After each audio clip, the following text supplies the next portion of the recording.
Hi everybody and welcome to your October reading by sign. Let's see who is next. We have Aquarius. Okay. Welcome Aquarius. You can also check out your moon and rising sign for a complete view of the month. So we do have eclipse season upon us, October 14th. There's a new moon solar eclipse happening at 27 degrees Virgo in sidereal astrology.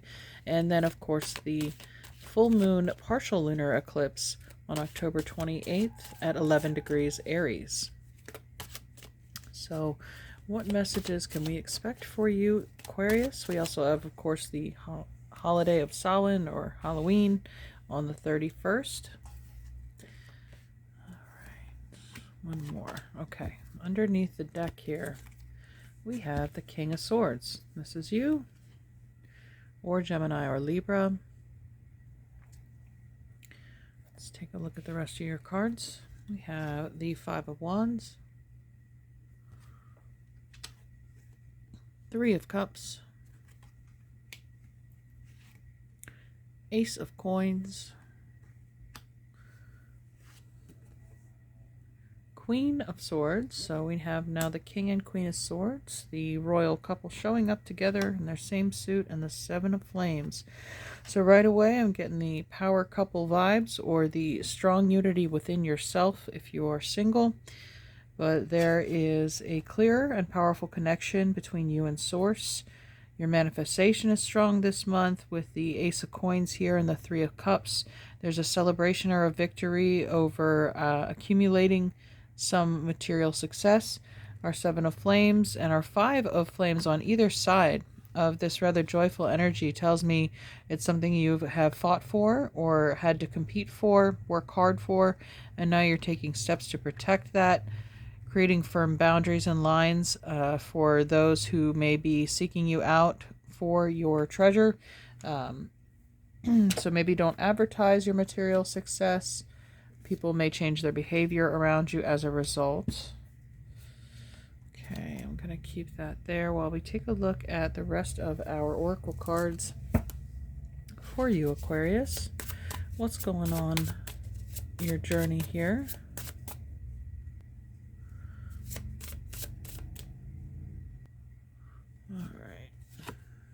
We have the present.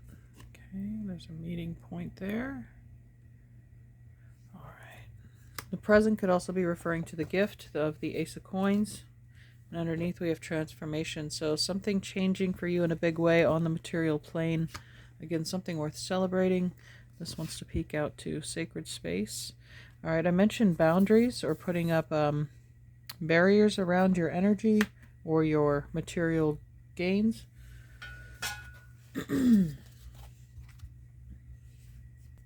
The present says we can so easily get caught up in the past or future that we forget about the power of this moment, but everything is happening right now. We can only take action in the present. What happens now shapes what will happen next.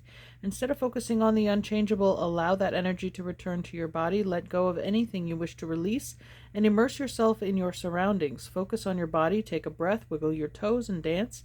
Bask in the gift that is here and now, and trust that the next step will be there to greet you when it's time. The present moment is the only moment available to us, and it is the door to all moments. All right, so we are in this moment of transformation. Stay present for it, appreciate it. It's an achievement.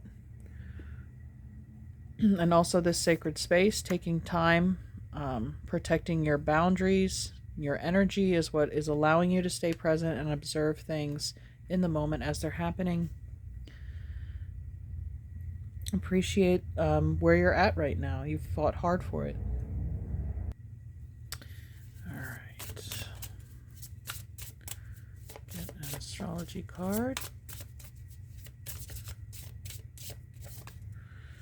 We have Neptune, Dream, and Transcend. We did have Neptune's a ruler of Pisces. We had a full moon in Pisces the end of September leading into this month. The Nine of Cups was the wish card that represented the decan where the full moon occurred. So this Ace of Coins could have been something that you very well wished for during this most recent full moon, which is allowing you to change your life-changing wealth or gift. Present, again, speaking of a gift. What's underneath the deck here? We have air, your element, open-mindedness, objectivity, and learning. So with the King and Queen of Swords here as well, it's just truth and justice has been served. Maybe you were awarded something in a settlement that you had to fight for.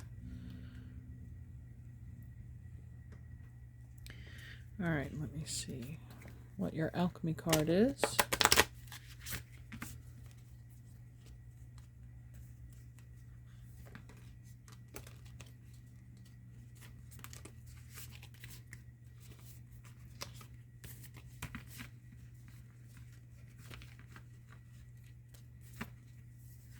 Okay.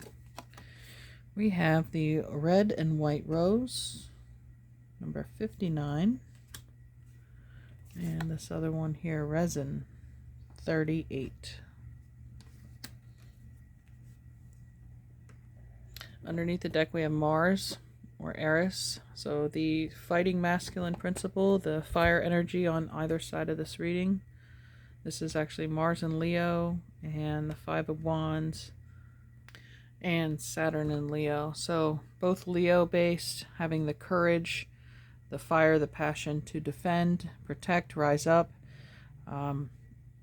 This could be some of you even becoming leaders of an organization and having the courage to speak out on that behalf. Raising money for a charity even. Underneath this butterfly card, the money was peeking out, so the Ace of Coins definitely representing funds there.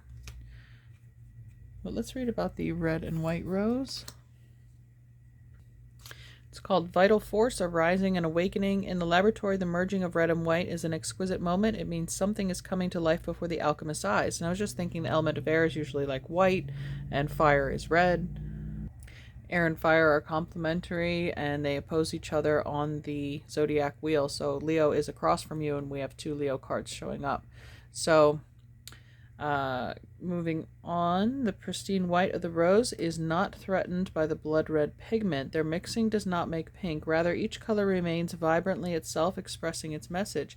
Like the rod of Asclepius, representing health and vitality, the floss sapientum appears to signify the awakening of the physical as a gateway to the spiritual. Without the body, spiritual teachings remain conceptual and not yet integrated into the everyday. This card encourages the alchemist to honor the body as a temple each and every day, observing it, listening to it, mining it for information and guidance. And at its height, this card signifies a mastery and a uniting of body to serve the soul's purpose, as seen in the like of dancers, athletes, and during the birth process. If Flos Sapientum appears along with the Pneuma card, it's a sure sign that the answers will be found in the body and breath, not in the mind.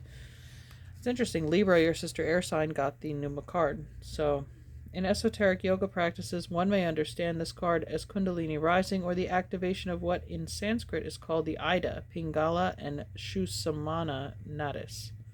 Those are the pathways to the pineal gland, I believe. The left, right, and center path, basically.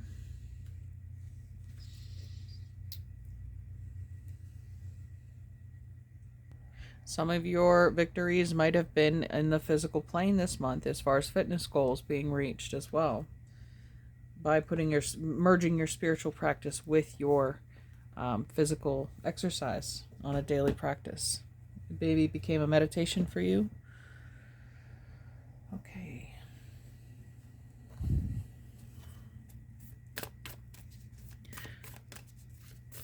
Let's see what angels and ancestors can add to this life-changing month. The moon, take note of intuitive messages. So again, Pisces full moon we just had.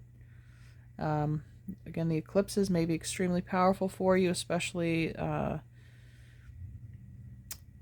would say the one in Aries, because of the fire and air, they feed each other.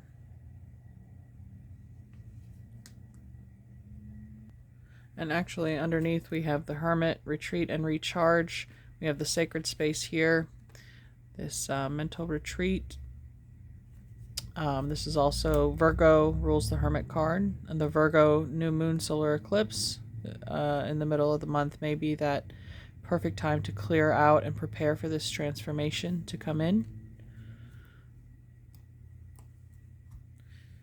And a quick note about the resin card, which I didn't mention. There may be an aspect of nostalgia at work in the laboratory and unwillingness to let go or change. On the other hand, the resin card can indicate preservation of that which is most valued, a return to what's been lost.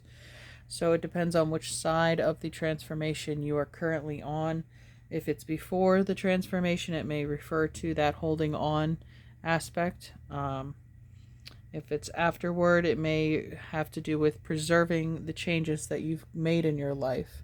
And that's like once you've integrated these two energies, there's no separating them again. So there's no going back once the alchemical transformation is complete. But it's now more stable and secure of a future than what you had previously.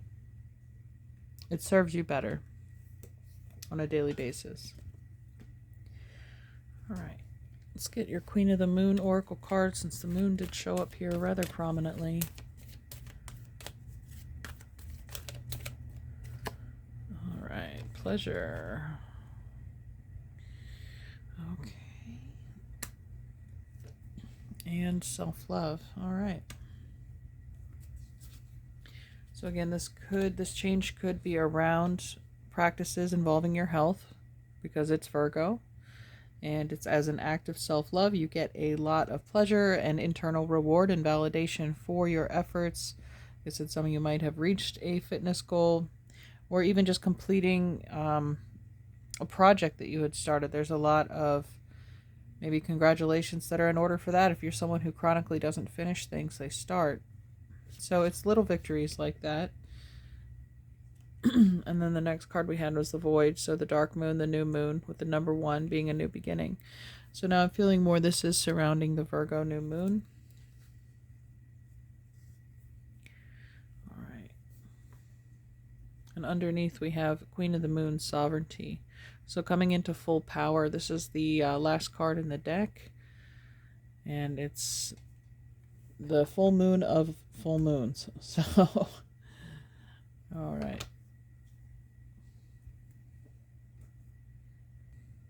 Let's get a rune for you.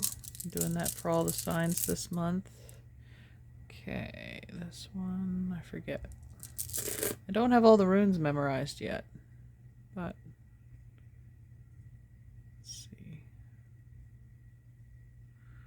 I don't know. There we go. What I did just realize, though, is that it looks like an hourglass. We had the hourglass show up here. So I'm going to leave that like that. All right, so the rune is titled Dagaz, which is a bright day's dawning, life and growth and light for all. The word for day is essentially the same in all the Germanic languages.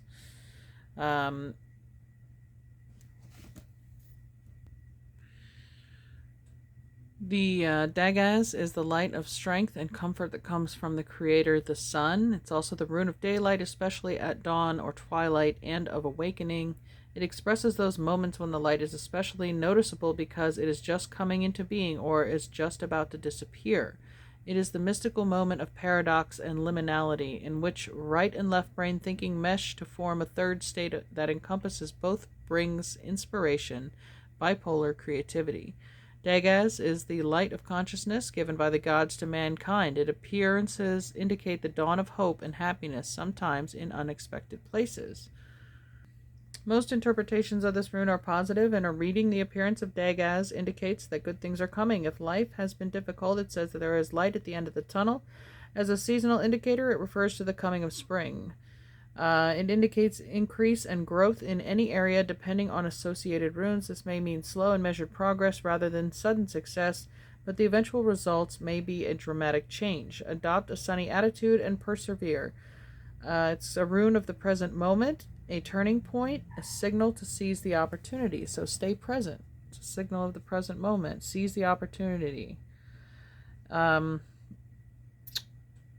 Dagaz particularly is useful in transforming consciousness by linking the activity of the left and right brain by drawing the rune from one eye to the other so that the lines cross over the third eye in the center of the forehead. So that's symbolized here in the rune. How the two eyes and then the one in the center, the third. Okay, in magic, it's used to designate the area outside of time and space, between the worlds. This quality makes it useful as a way to cause things or people to become effectively invisible. Interesting. With the Hermit card, feeling like a feeling of retreat or disappearance. Also, this King of Swords, has this like invisible bubble around him. It's like moving silently. I did mention maybe not advertising your gains, whatever they end up being, as a form of protection. It's interesting. It talks about being between worlds, and there's literally two worlds here and a meeting point in the center. There's some external evidence for the existence of this third eye. Researchers using a brain scanner at Princeton have identified the point behind the middle of the forehead where the two lobes of the brain join as a site that, quote, plays a crucial role in what other people are thinking and feeling, unquote.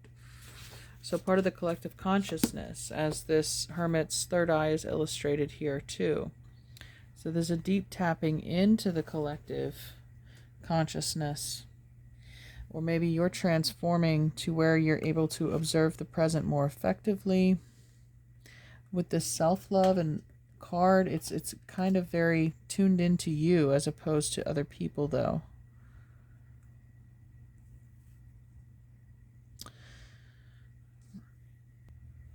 And the sovereignty card showing up there too. You're on your own trip this month, Aquarius. Let's see what this archetype card can reveal. Okay, Apocalypsis, number 74.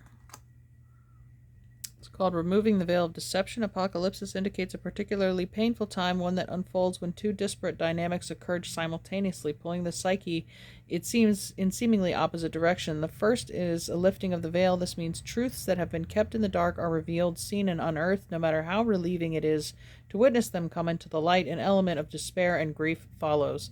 The second dynamic is the regeneration that comes from the wreckage of the revealed truth. The old narrative breaks and a new story forms. I feel like that's what this is, this squeezing of timelines. It's like pinching off one existence. There is a moment of truth, clarity, epiphany, and then it's like there's another world that's born out of that, a new timeline. Apocalypsis energy is similar to a forest fire's devastation for the sake of regeneration. The veil lifts, and we see who and what has been hiding. From the nakedness of the truth, a child is born. Having faith in the process, hold on to your center. That is the only way. So the center here being emphasized as well. The hermit being centered and grounded. The card has a strong relationship to Aletheia, which is truth. If both cards appear in one reading, you've got some real uncovering to do. Take heed. Well, I feel that the King and Queen of Swords are both emblems of truth here, and the enlightenment that was spoken of in the Dagaz room, the breaking of the dawn. It's like this enlightenment, when things first appear.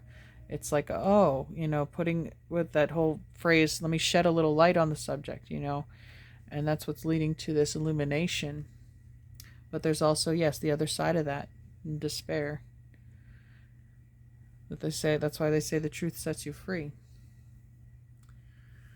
And then all kinds of things will be revealed during a time of apocalypsis, from big global lies to little white ones that lace the bedroom sheets. Brace yourself for the horse of truth to storm your every field. That's probably why I felt this energy, this orb of kind of protection around you. This cloak of trying to minimize other energies, external energies, from kind of infiltrating your field. Let's see. Wisdom for Aquarius.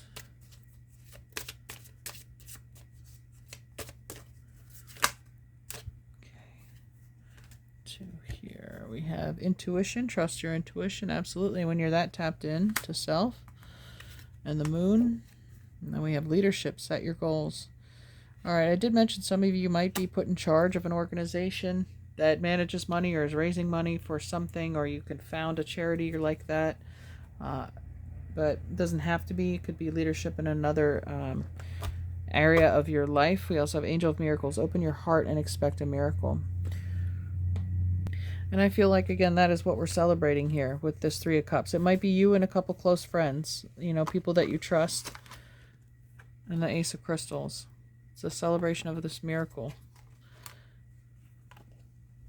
And this breaking dawn. It's beginning a new day, a new reality tunnel for you, a new world. But we had to put something to an end there with the apocalypsis.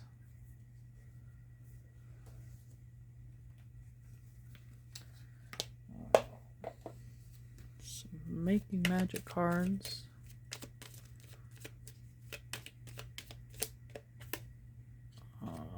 Breaking bad habits, self-acceptance, excellent mental health, and letting go of vices. Okay, we mentioned letting go before. We have time to shine. There's the dawn again, creates energetic resonance for golden opportunities. And on target, follow your ideal life path. The present is on target. Fire, the element of fire heralds new life, renewed passion, and positive transformations. We had the 5 and 7 of Wands to begin this reading. All right. And underneath the deck we have Dragonfly. You bring light to the world. Absolutely. Didn't get your animal card. Aquarius, animal medicine.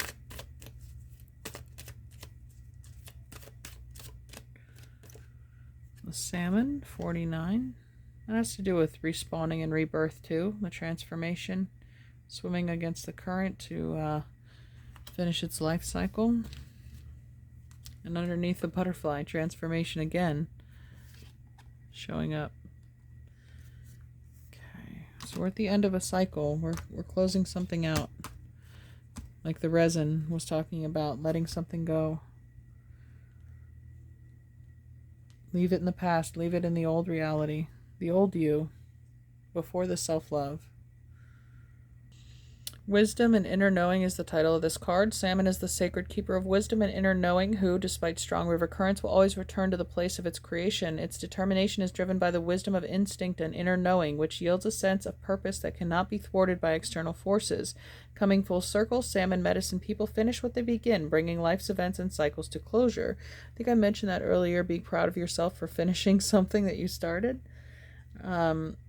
Salmon medicine honors every encounter in life as a gathering of wisdom. It teaches that even when the flow of life seems to push you back, you can tap the hidden resources of your human spirit and personal inner knowing. The journey may not be an easy one, and the currents of public opinion may not be in your favor, but you can choose to honor the wisdom you carry and instinctually do what is right.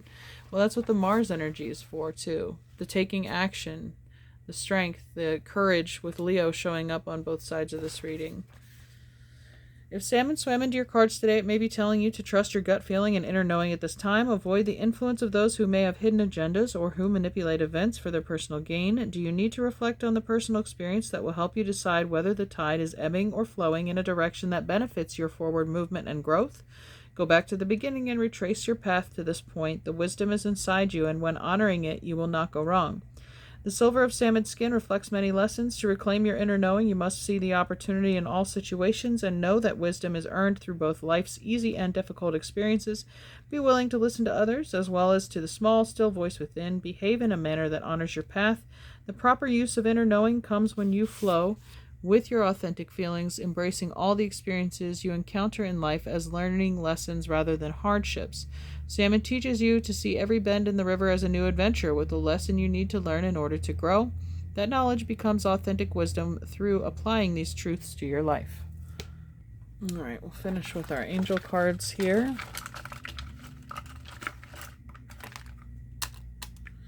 All right. Sisterhood and brotherhood and abundance coming out. Okay, so I mentioned you and a small group of friends, that people you consider family, sharing your newfound abundance with them. Support, yeah. Maybe someone supported you in the past and now you're able to return the favor to those who have always supported you and your vision. There's grace. Remaining graceful in the situation. Efficiency, yep, work smarter, not harder. You're more, again, conserving your energy for yourself, putting up those boundaries. And then we have play. Okay. Remember to relax and have fun. And that's part of the pleasure down here we had as well. And self-love and vision. It says soul, sight, and future on the card. So having a clear vision and working toward it. I think you're very determined. Once this blessing comes in, it like opens up a whole new world for you to envision and enact. All right, thanks for tuning in, Aquarius. Take care. We'll see you next time. Bye.